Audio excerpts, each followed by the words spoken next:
네, 반갑습니다. 네. 어떤 부부가 있었는데요. 네. 남편이요, 이제 아내가 말을 할 때마다 이렇게 말을 끊고 당신이 뭘 알아? 이렇게 하는 남편이 있었다고 합니다. 그런데 어느 날 갑자기요, 이 남편이 교통사고를 당해가지고 병원에 실려갔다고 합니다. 실려갔는데 그만 의사가 이제 판정을 했는데 이 사람은 죽었다.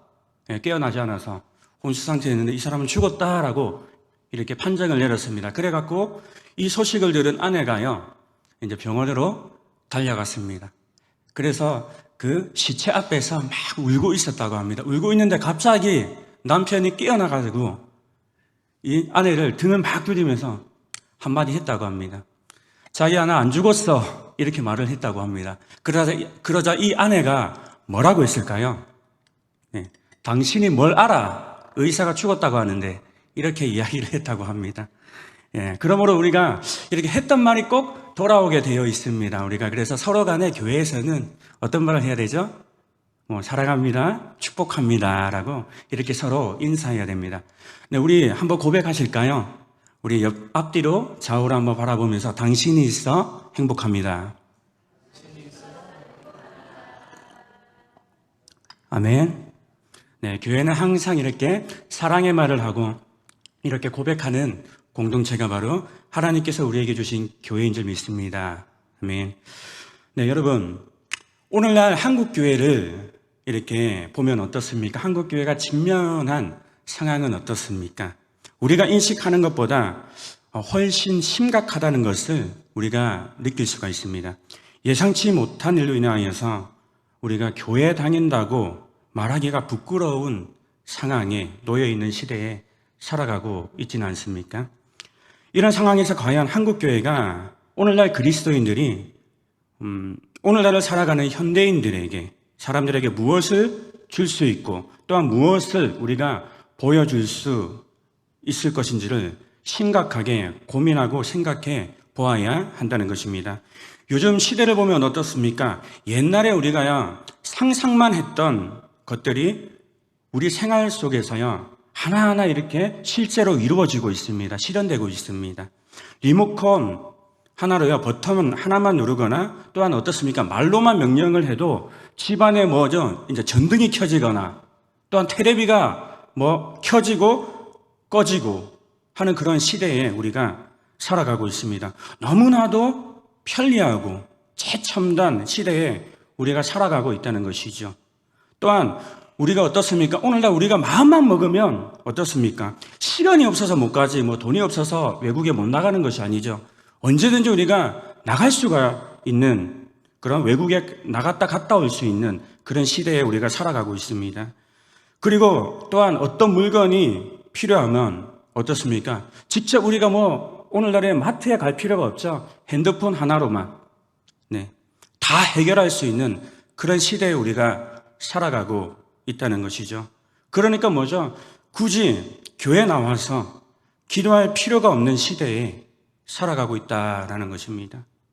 이 세상은요, 최첨단 과학 기술을 이용하여서 또한 모든 자원을 끌어모아서요, 사람들이 편리한 시대를 살아가는 데 있어 가장 좋은 그런 문명을 이렇게 계속해서 개발하고 그렇게 살아가고 있다는 것입니다. 이러한 상황 가운데 오늘날 기독교가 사람들에게 과연 최첨단 문명의 혜택을 누리며 살아가는 현대인들에게 과연 무엇을 해줄 수 있을까요? 이것은 아마도 2000년 전에 사도 바울이 이 로마의 이 서신을 기록하며 보내면서 똑같이 우리와 같이 고민했던 그런 문제가 아니었을까 한번 생각을 해보았습니다. 그 당시 로마는요 어떻습니까?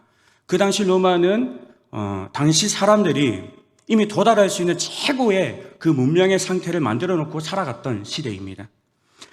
과연 이런 로마 사람들에게도 과연 이 복음이 필요한 것인가? 아무것도 부족한 것이 없다고 생각하는 로마인들에게 세상적으로 볼 때 너무나도 볼품없고 나약해 보이고 부족해 보이는 이 복음 전도자가 이 로마인들에게 해줄 수 있는 것이 과연 무엇일까? 이렇게 사도 바울도 고민하지 않았을까요?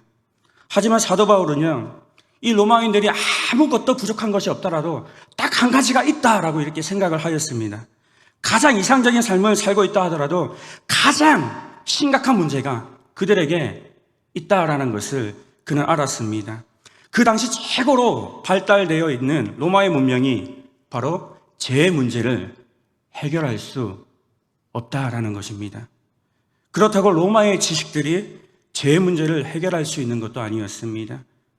그래서 결국 이 로마인들은요, 풍족하고 편리한 생활 가운데 그 속에서 점점 죄의 문제 속에 깊게 빠져들어갔다라는 것입니다. 그래서 우리가 이 로마서 1장을 계속 읽어보잖아요. 후반부로 내려가면은 보듯이 동성애 문제와 여러 타락한 도덕적 문제들이 이렇게 나타나고 있다는 것을 우리가 확인을 할 수가 있습니다. 그렇다면 오늘날 교회가 과연 기독교가 세상에 줄 수 있는 것이 무엇일까요? 오늘날 예수 믿는 그리스도인들이 세상에 줄 수 있는 것, 보여줄 수 있는 것이 도대체 무엇일까요? 교회는요, 인터넷 쇼핑몰이나 대형 백화점 같이 필요한 물건을 교회가 그렇게 많이 가지고 있지도 않습니다. 그리고 물질적으로 필요한 것을 또한 세상 사람들한테 채워줄 수도 없습니다. 그리고 그렇다고 직장이 없는 사람들에게 직장을 구해줄 수도 없습니다. 그렇다고 또 돈이 많아서 돈을 이렇게 빌려줄 수도 없습니다. 집이 없는 사람들에게 또한 집을 이렇게 구해줄 수도 없습니다. 그러나 로마서가 기록되어진 시대 사람들이나 오늘날 현 시대를 살아가고 있는 사람들이나 변함없이 그들에게 너무나도 심각한 문제, 병들어 있는 것이 있습니다. 그것은 바로 죄의 문제입니다. 오늘날 사람들은요, 당시 어떻습니까? 그 당시 로마인들보다 더 편리하고 이상적인 문명에 이렇게 살아가고 있습니다. 그러나 어떻습니까? 그럼에도 불구하고 우리 마음속에는 진정한 만족이 없습니다. 오히려 옛날보다 무엇입니까? 더 많이 가지고 싶어하고 사람들을 미워하고요, 시기하고 심지어 자기 자신에 대해서도 너무나도 불만족스러워 한다는 것이죠. 이유가 뭘까요, 도대체?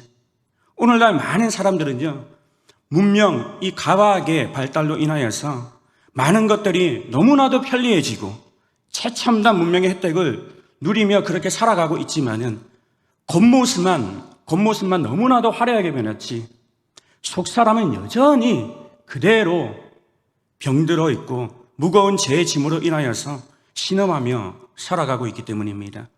그렇다면 우리가 정말 현대인들에게 해줄 수 있는 것이 무엇일까요? 과연 그들에게 보여줄 수 있는 것이 무엇입니까? 그것이 도대체 뭘까요? 우리가 보여줄 수 있는 것이 그것은 딱 한 가지입니다. 복음입니다.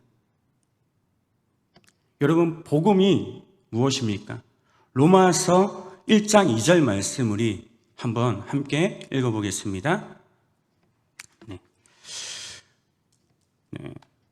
로마서 1장 2절 말씀 제가 읽어드릴게요. 이 복음은 하나님이 선지자들을 통하여 그의 아들에 관하여 성경에 미리 약속하신 것이라 이렇게 말씀을 하고 있습니다. 뭐라고 말씀을 하고 있죠? 복음은 뭐에 관한 것이라고 말을 하고 있는 것이죠? 그의 아들에 관한 것. 그의 아들에 관하여 이야기하고 있다라는 것입니다. 다시 말해 복음은요, 그의 아들에 관한 이야기다라는 것이죠. 여기서 그의 아들은 누구일까요? 예수님이죠. 하나님의 아들. 그래서 한마디로 복음은요, 이렇게 이야기하면 됩니다. 누가 복음이 무엇입니까? 물으면요, 저를 따라서 한번 우리가 답해 볼까요? 복음은 하나님의 아들 예수 그리스도에 관한 소식입니다. 아멘. 누가 길 가다가 복음이 뭐예요? 물어보면 이렇게 답하면 됩니다. 너무나도 간단하죠. 이거 말고 뭐 더 더할 게 뭐가 있겠습니까? 우리가 줄 수 있는 것이 바로 무엇입니까? 복음입니다. 하나님의 아들 예수 그리스도에 관한 소식을 이 세상 사람들에게 줄 수 있는 것입니다. 이 복음은 어떠한 과학으로도 문명으로도 해결할 수 없는, 치유할 수 없는 죄의 문제, 영혼의 병을 치유할 수 있는 능력이 있습니다. 앞으로 사람들이요, 열심히 노력하여서 아무리 살기 좋은 세상을 만들고 지금보다 더 이상적인 문명을 만들어 놓는다 하더라도 여전히 인간의 근본적인 문제는 치료되지 않은 채로 그대로 남아있을 것입니다. 이것은요, 오직 하나님의 말씀만이 치료할 수 있고 복음만이 치료할 수 있고 해결할 수 있다는 것입니다. 그러기에 이 로마서는 어떻게 보면요, 제 문제를 진단하고 이야기하고 있기 때문에 어떻게 보면 다분하고요, 어떻게 보면 이것을 읽어나가고 또한 이 로마서에 대한 설교를 초반부터 딱 듣잖아요. 거북합니다. 왜냐? 죄 문제를 다루고 있기 때문입니다. 그렇기 때문에 이 죄 문제를 진단하면서 무엇을 이야기하냐면 복음의 능력에 대해서 또한 이 로마서는 이야기를 하고 있습니다. 그러기에 이 로마서는요, 하나님의 말씀을 나타내는 능력이 분명히 있다라는 것입니다. 어려운 책이지만 첫 번째 로마서는 인간의 죄 문제를 정확하게 진단하고 있다라는 것입니다. 사람들은요, 누구나 죄가 있다는 것을 알고 있습니다. 그러나 이 죄가 얼마나 심각한 것인지 알지를 못합니다. 그냥 사람은 누구나 다 죄를 가지고 있다. 먼지 털어서 안 나오는 사람 없다. 이렇게 이야기하면서 죄는 별로 좋은 것이 아니다라는 그런 정도로만 생각을 하고 있습니다. 그런데 로마서는 인간의 죄에 대한 문제와 그 심각성에 대해서 정확하게 판단하고 진단하고 있다라는 것입니다. 죄는 이미 우리 영혼을 어떻게 합니까? 갈기갈기 찢어놓았으며 영원한 멸망으로 끌고 가는 무서운 세력이라는 것을 말해주고 있습니다. 그 결론으로 인간은 전적으로 부패, 타락했으며 스스로 선을 행할 능력이 전혀 없다라는 것이고 선을 행할 능력, 그 가능성은요 0% 제로라는 것입니다. 인간의 능력으로는 절대 이 죄의 능력을 해결할 수 있는 그 어떠한 방법도 없다라는 것을 정확히 이 복음은요 진단하고 있습니다. 두 번째로 로마서는 하나님 은혜의 절대성을 또한 설명을 하고 있습니다. 인간은 죄의 문제를 해결할 가능성이 전혀 없는데 이것을 하나님께서는 단 한 번에 해결하셨다라는 것입니다. 이것이 바로 하나님의 은혜라는 것입니다. 여기서 하나님께서 가장 중요하게 생각하는 것이 있습니다. 그게 뭘까요? 바로 의의 조건이 충족되어지는 것입니다. 이것을 위해서 하나님께서는요 어마어마한 몸값을 지불해 놓으셨다는 것입니다. 저와 여러분 같은 죄인들을 위하여서요 하나님의 아들을 그냥 내어 놓으셨다라는 것입니다. 즉 우리 대신에 뭐죠? 대신 죽게 하셨다라는 것입니다. 하나님의 아들 예수 그리스도의 죽음은요 모든 사람들의 죄를 속량하기에 전혀 부족함이 없다라는 것이고 우리는 그냥 이것을 뭡니까? 받아들이고 믿기만 하면 된다는 것입니다. 이것을 믿기만 하면요 죄의 모든 세력을 다 이기고도 남는 은혜가 우리에게 그냥 저절로 믿기만 하면 임하게 된다라는 것입니다. 이것을 믿기만 하면 우리에게 너무나도 큰 능력으로 우리 삶 가운데 이 복음의 능력이 임하게 된다라는 것입니다. 세 번째로 또한 이 로마서는요 어떻게 그리스도 안에서 하나가 될 수 있는지 인류 전체의 시각에서 하나님의 뜻을 잘 설명하고 있습니다. 원래 유대인들은요 성경에 보면 좋은 감람나무라고 이렇게 설명을 하고 있습니다. 그리고 이방인들은 뭐라고 설명을 하죠? 돌, 감람나무라고 이렇게 설명을 하고 있습니다. 이처럼 우리가 뭐죠? 이방인들처럼 우리가 원래 돌 감람나무였는데 예수님께서 돌 감람나무에서 우리를 끊으셔서 참 감람나무에 접붙여 놓으셨다라는 것입니다. 아멘이십니까? 네. 거기다가 접붙여 놓은 것뿐만 아니라 어떻게 해 놓으셨죠? 너무나도 좋은 열매를 맺을 수 있게 해 놓으셨다라는 것입니다. 모든 인류는요, 이렇게 그리스도 안에서 접붙임을 이렇게 받아서요, 하나가 될 수 있다라는 것입니다. 그리고 이것이 하나님께서 전 인류 역사를 통해 이루고자 하는 하나님의 뜻이라는 것입니다. 로마서에는요, 이처럼 여러 가지 별명이 있습니다. 기독교 신앙의 정수, 신약에서 가장 중요한 부분이요, 가장 순수한, 순전한 복음서라고 이렇게 불려지기도 합니다. 그리고요, 이 로마서를 통해서요, 기독교의 수많은 거장들이요, 이 로마서 말씀을 읽다가 회심한 분들이 너무나도 많습니다. 우리가 잘 아는 어거스틴, 그리고 마틴 루터, 존 칼빈, 또 웨슬리를 이렇게 변화시킨 그런 말씀으로도 너무너무 유명한 책입니다. 그리고 로마서는요, 이처럼 한 사람의 인생과 더 나아가서 뭐죠? 가정과 그리고 나라와 민족과 세계 교회 역사를 바꾼 놀라운 책이라는 것입니다. 이제 이 위대한 서신을 쓴 사도 바울이 과연 누구인지 우리 한번 살펴볼까요? 우리 오늘 본문 말씀 로마서 1장 1절 말씀 우리 한번 함께 읽어보겠습니다. 시작. 예수 그리스도의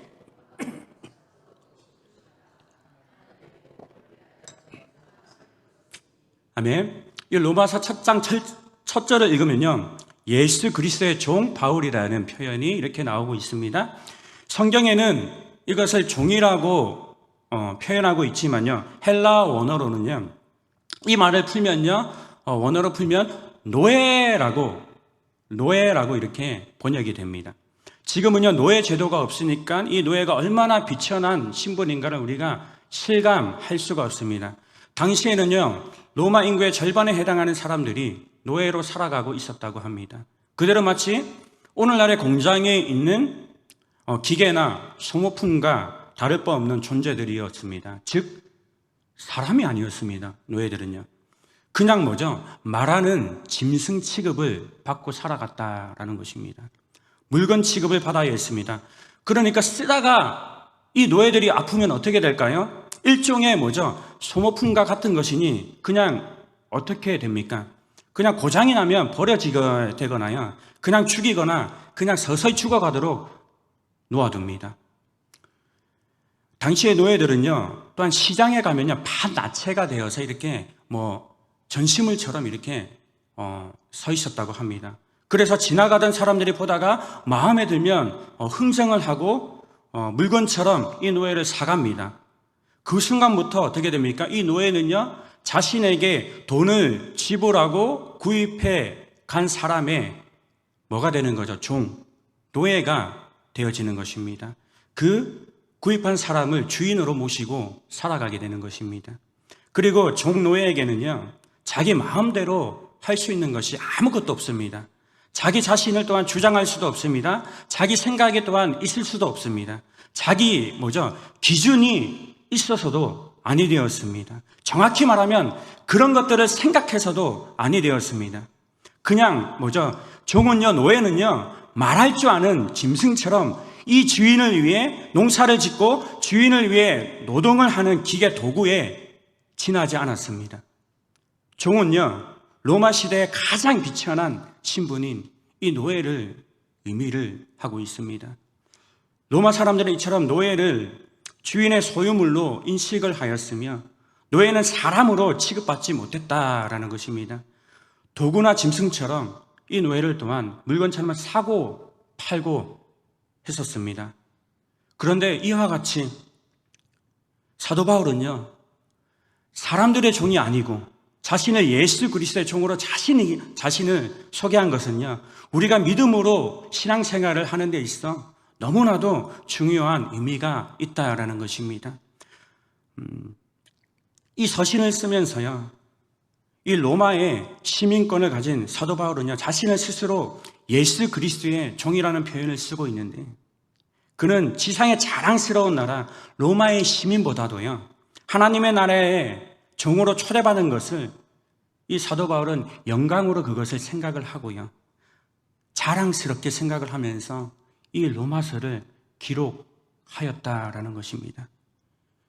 여러분들은 한 번도 본 적이 없는 사람들에게 여러분들 자신을 어떻게 소개를 하겠습니까?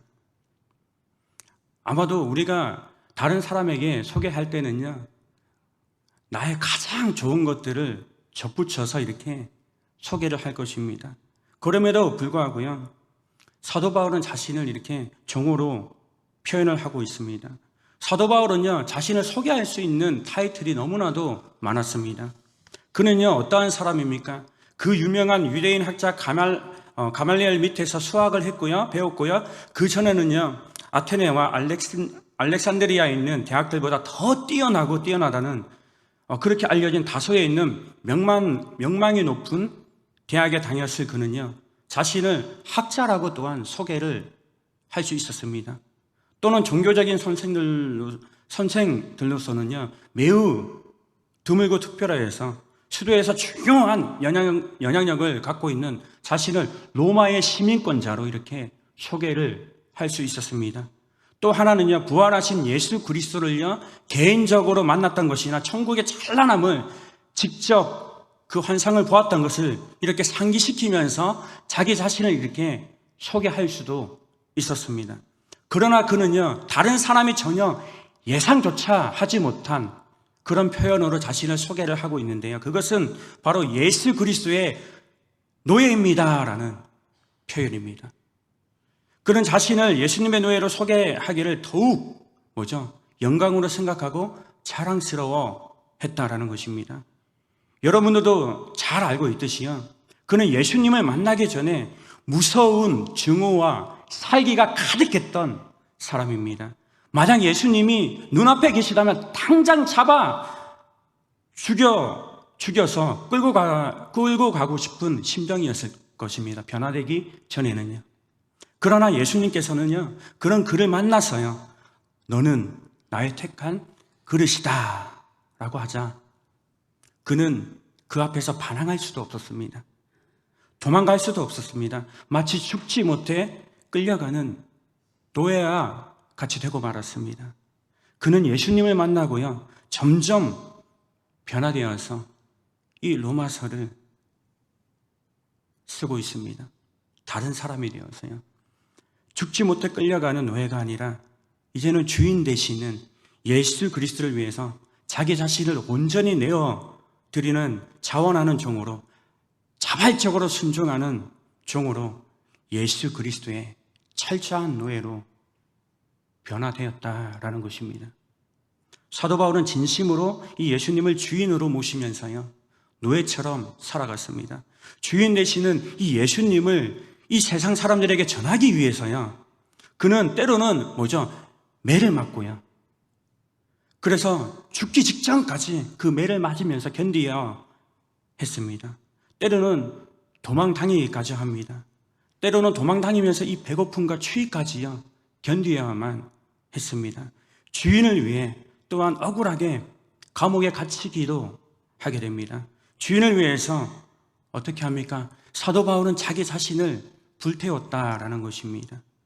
주인을 위해서 마치 불꽃 같은 인생을 살아갔다라는 것입니다.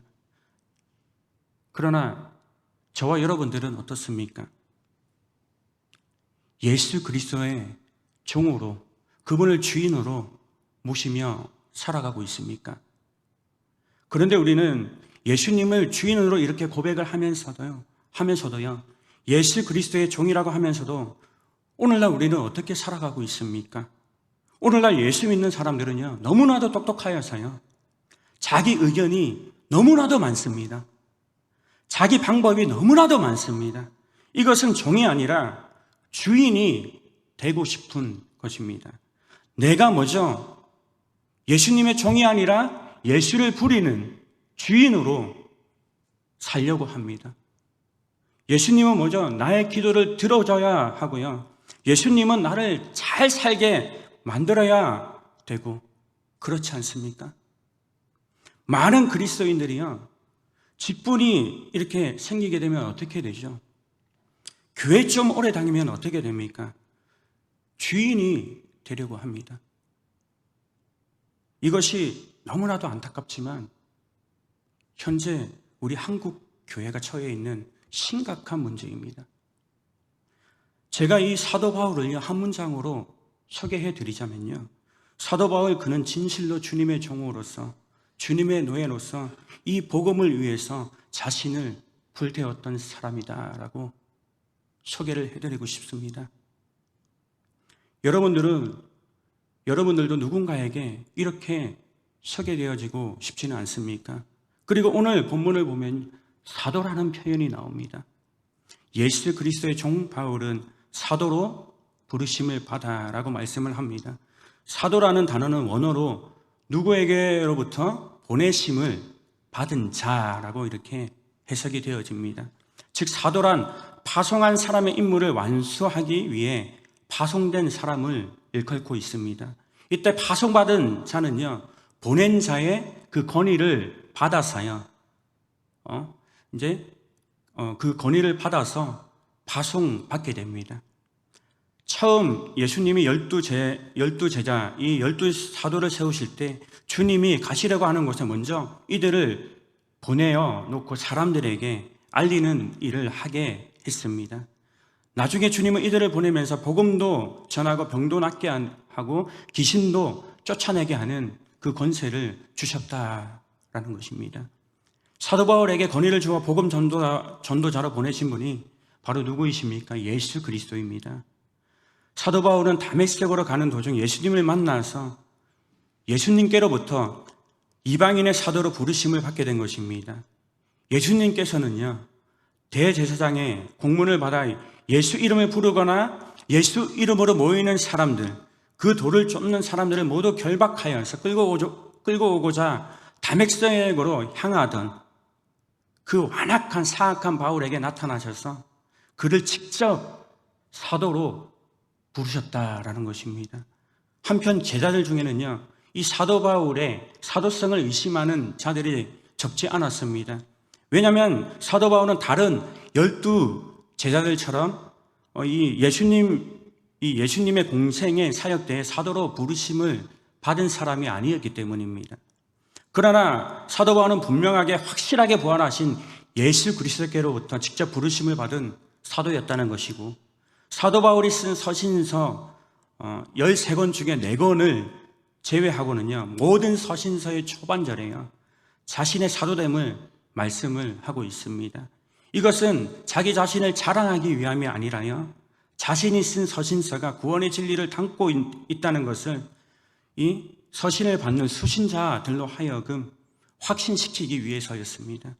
사도 바울은 자신에게 예수님이 주신 중요한 2가지를 그는 믿었습니다. 하나는 구원에 대해 사도 바울이 깨달은 진리였습니다. 이 복음 때문에 사도 바울은요, 많은 핍박과 고난을 받으며 살아갔습니다. 쉽게 말해 하나님의 백성이 되는데 유대교를 믿을 필요가 없다는 것이고, 오직 예수 그리스도만 믿으면 죄사함을 얻고 의롭다함을 받는다는 것이었습니다. 이것은 당시 유대인들에게는 아주 심각한 그런 문제였습니다. 그리고 다른 하나는요, 예수님께서 자신을 이방인들을 위한 사도로 세우셨다라는 것입니다. 이처럼 저와 여러분들도요, 예수 그리스도의 원수였던 사도 바울이 그 당시 부르심을 받은 것처럼 오늘날 저와 여러분들도요, 상황은 다르지만 제 자리에서 예수님께서 우리를 끌어건지시며 저와 여러분들도 그렇게 부르심을 받은 존재라는 것입니다. 그러므로 언제 어디서든지 주님께서 저와 여러분들을 불러 구원하신 이 사실을 우리는 날마다 기억하고요, 사도 바울처럼 하나님께서 나에게 원하는 것이 무엇인가 끊임없이 고민하고요, 또한 예수 그리스도의 음성에 따라서 우리 삶을요, 온전히 내어드리며 살아가야 된다는 것입니다. 이어서 마지막으로 본문을 보시면요, 하나님의 복음을 위하여 택장함을 입었으니 라고 본문은 그렇게 말씀을 하고 있습니다. 여기서 택정했다라는 말은 이것을 원어로 해석을 하면요, 구별하다, 분리된, 따로 놓인 의미를 갖고 있습니다. 어떠한 사람의 그 인생을 하나님께서 특별하게 쓰시기 위해서 따로 구별해 놓으셨다라는 것입니다.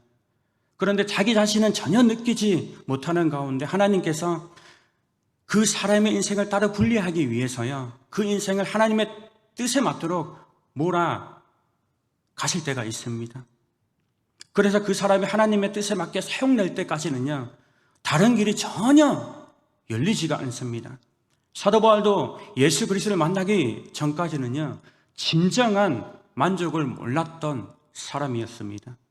부활하신 예수님을 만나고 자신의 그 삶의 존재 의미를 철저하게 깨닫게 되었을 것입니다. 넓은 의미에서 그리스도인들은 주님께서 주님의 뜻을 위하여서 택정함을 입은 사람들이 바로 예수 그리스도를 믿는 그리스도인들, 바로 저와 여러분들이라는 것입니다.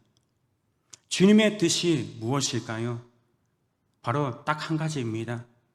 이 복음, 하나님의 복음을요, 전하는 것입니다.